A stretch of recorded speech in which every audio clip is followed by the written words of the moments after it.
In this video, we will be showing you how you can fix Spotify offline not working error on your Samsung Galaxy Watch 8.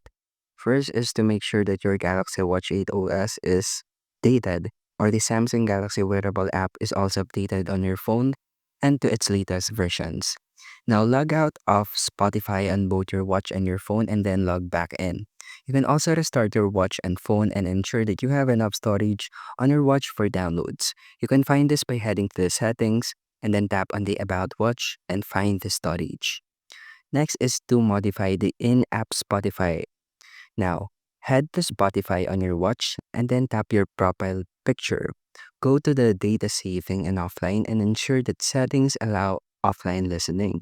You can find a playlist or album, and then while playing, you can tap the plus icon or find its download icon to download the content to your watch. And now connect your watch to Wi-Fi to start downloading the songs and playing them while you are not connected on your Wi-Fi or mobile data. And that's how you can fix Spotify offline not working on your Galaxy Watch 8, and thank you for listening.